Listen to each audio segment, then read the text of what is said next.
Previously, I defined culture as follows.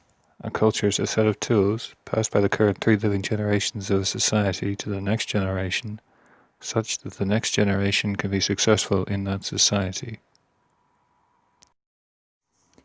I define tools as knowledge of what other people expect from you, what they expect you to know, how they expect you to behave, and so on. If you do not meet expectations, then your interaction could fail, and you'll be less successful than you otherwise could have been. I would now like to discuss how tools, whatever they may be, are adopted and, once adopted, kept. I will start with how they are kept. Suppose we take a generation of some society, Generation A. Suppose that a member of Generation A has a set of tools. He will find, as he interacts with other members of Generation A, which tools work well and which work poorly. He will keep the tools that bring him success, copy those tools that he sees bringing other people success, and drop the rest. The next generation, Generation B, will be the children of Generation A. What does our member of Generation A teach his children? He will teach them what he knows best, and what he knows will work. In other words, he teaches the tools that he already uses. He cannot teach what he does not know, and will not teach what will not work. Meanwhile, every other member of Generation A does the same with their children. So the tools of Generation B will be the tools of Generation A. The culture of Generation B will be the same as that of Generation A, with some changes, as we shall see. Similarly, the culture will be handed down to Generation C, D, and so on. This very simply explains why a culture is handed down, and why some aspects of it can last for centuries or longer. But from where do aspects of culture come? They must start somewhere before they can be handed down to the next generation. Let's define what we shall call pressures. A pressure is a condition forced on members of society to which they must adapt, and for which they must develop cultural tools, lest they become unsuccessful in life. Pressures cause associated cultural tools to be invented. When we say associated cultural tools, it means the knowledge that goes with something, such as knowing what it is and how to interact with it, or with other people about it. For example, typewriters used to be common in society. Lots of people used them, sold them, fixed them, designed them, and built them. And even more people knew people who used, fixed, sold, designed, and built them.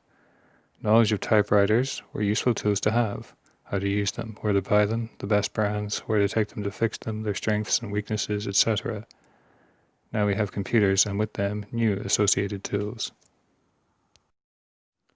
There are lots of pressures, but let's simplify them and split them into 3 genres: environmental, historical, and technological.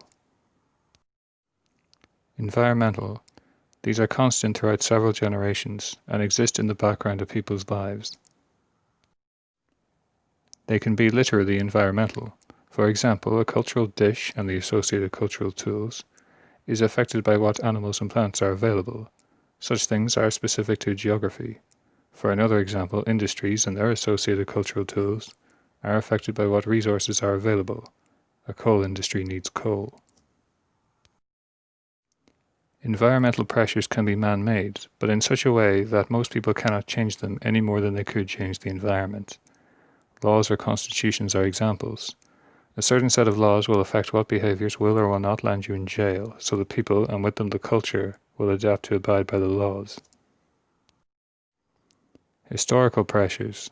These are random quirks of history that affect culture. Certain historical events, including political, celebrity, entertainment, sporting, etc. events, occur, and knowledge of them becomes a useful tool. Certain people are remembered too. Certain music becomes popular, so recognizing it or being able to play it becomes a useful tool. Certain sports, costumes, musical instruments, books, films, quotes, jokes, etc. become popular, and with them come associated cultural tools that get handed down. Historical events occur all the time, so each new generation will naturally discover tools that were not taught to it by the previous one. Technological pressures. New inventions lead to new industries, products and services, and associated cultural tools.